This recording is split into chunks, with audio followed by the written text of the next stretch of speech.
आज सुने यमराज की कथा। यमलोक में यम नाम के एक राजा राज करते थे। उन्हें धर्मराज भी कहते थे। वो हमेशा काले कपड़े पहनते और काले भैंस की सवारी किया करते थे। उनके बहुत से दूत थे जिनकी सहायता से वो शासन का सारा प्रबंध किया करते थे। प्रजा बहुत सुखी थी, ना किसी को कभी भूख लगती थी ना प्यास। इसीलिए इस लोक में पृथ्वी पर रहने वाले मनुष्य अपनी आहू के दिन पूरे करके हंसी खुशी परलोक में रहने के लिए चले जाए करते थे। फिर भी बहुत से मनुष्य ऐसे थे जो परलोक जाने की इच्छा नहीं रखते थे।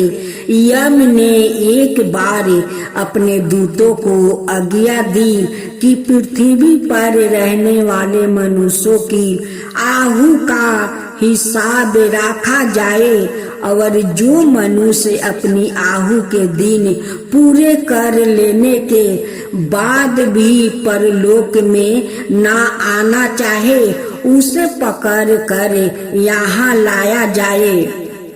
यमदूत पृथ्वी पर आकर घूमने लगे और मनुष्यों को पकड़ पकड़ कर परलोक ले जाने लगे। एक बार यमदूत आए और 13-14 बरस के एक लड़के को पकड़ कर ले जाने लगे। लड़का जाना नहीं चाहता था।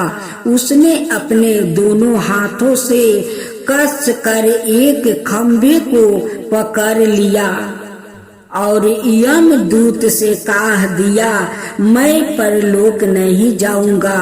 दूत लौट गया और जाकर यम को सारी बात बता दी। यह सुनते ही वो क्रोध में भर कर लाल पीले हो गया। वो उसी समय काले कपड़े पहने और काले भैंस पर सवार होकर उस लड़के के घर आ गया और लड़के की बाह पकड़ कर खींचने लगे। घींचा तानी में खंभा उखाड़ कर दूर जा गिरा। शोर सुनकर बहुत से लोग वहां इकट्ठा हो गया। उनमें कैलाश पर्वत पर रहने वाले शिव भी थे। शिव ने यम से कहा, इस छोटे से लड़के को पकड़ कर खींचते हुए तुम्हें शर्म नहीं आती? छोड़ दो इसे और पृथ्वी पर फिर कभी मत आना। यम अपना सा मुख लेकर आपस लौट गया और उन्होंने अपने दूतों को भी पृथ्वी पर भेजना बंद कर दिया। उन्होंने आज्ञा दी कि कोई मनुष्य परलोक में आना भी चाहे तो उसे किसी रास्ते से ना आना दिया जाए। अब मनुष्यों का परलोक में जाना बंद हो गया। जो मनुष्य जन्म लेता वह फिर पृथ्वी पर ही रहता। उसके बच्चे और बच्चे के बच्चे भी वही रहते थे। इस प्रकार कुछ ही दिनों में पृथ्वी पर रहने वाले बच्चे, जवान, स्त्री, पुरुष की संख्याएं इतनी अधिक बढ़ गई कि उनके रहने के लिए जगह की कमी होने लगी। खाने पीने की वस्तुओं की भी इतनी कमी हो गई कि लोग भूखे मरने लगे। दुखी होकर लोगों ने शिव जी के पास जाकर विनती की कि वो उनके लिए परलोक जाने के रास्ता खुलवा दे। शिव ने यम से कहा, तुम पहले की तरह अपने दूतों को पृथ्वी पर भेजते रहो तब से यमदूत पृथ्वी पर बराबर आते रहते हैं और जिस मनुष्य की आहू के दिन पूरे हो जाते हैं उसे अपने साथ परलोक ले जाते हैं। और एक खूब सुंदर कथा सुने। एक दिन तेज हवा चल रही थी, तभी आकाश में बादल घेर आया। हवा बादलों को तीतर बीतर कर देना चाहती थी और बादल घेर घेर कर बरसाना चाहते थे। इस प्रकार दोनों में कुछ देर तक लड़ाई होती रही। फिर आकाश साफ हो गया। नानी ने सभी बच्चों को यही कहानी सुनाई थी। यह कहानी उन दिनों की है जब पृथ्वी पर जाड़ा, गर्मी, बरसात और बसंत चारों मौसम अलग अलग नहीं होते थे। दिन रात जब देखो तब वर्षा होती रहती थी। अक्सर बहुत बहुत दिनों तक सूर्य दिखाई नहीं देता था। हिमालय पर्वत पर किसी गांव में दीति नाम की एक स्त्री रहती थी। वो बड़ी रूपवती, सुशील और सच्चारित थी। मेघों के देवता इंद्र ने उसे देख लिया और उस पर मोहित हो गया। वो उसे अपने साथ स्वर्ग ले जाना चाहता था। दीति उसके साथ वहां जाने को तैयार नहीं हुई। इससे चीढ़ कर इंद्र ने उसे दुष्ट चलितर कहकर बदनाम करना शुरू कर दिया।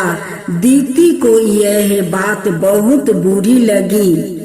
वो इंद्र से बदला लेने का उपाय सोचने लगी।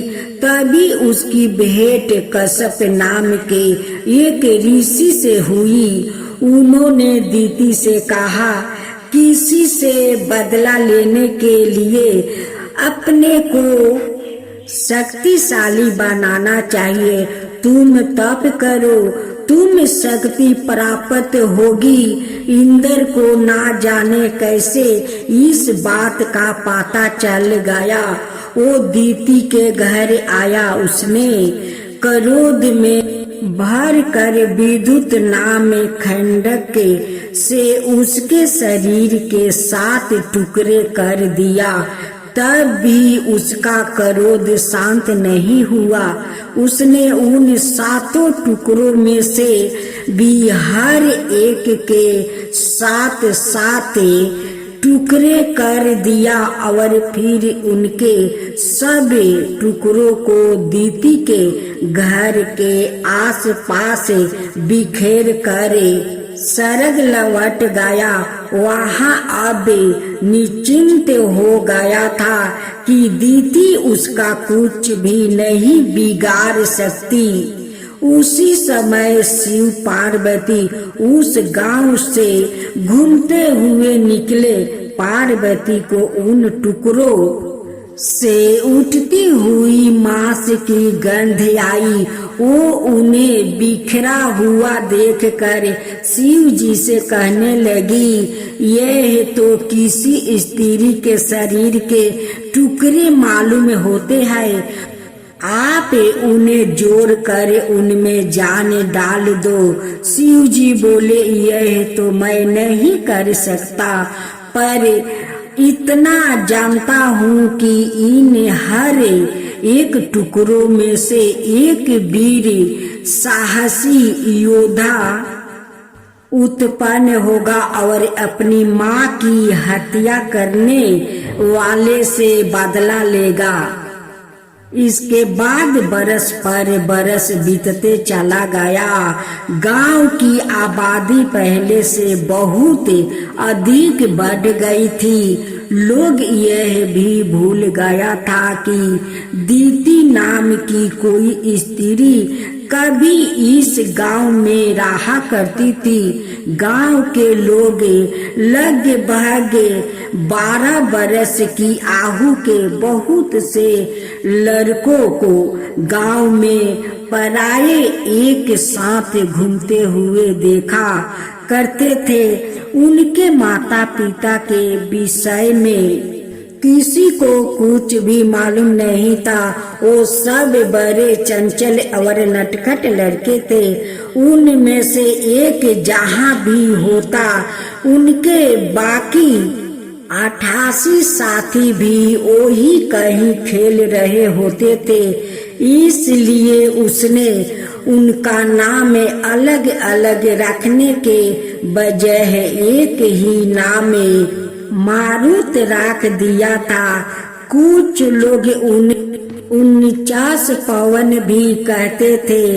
उन सबका बादलों से जन्मदाता बैर था। वो आकाश में जहाँ भी बादलों को देखते उछलते हुए वही पहुँच जाते और धाम में चौकड़ी मचाने लगते थे।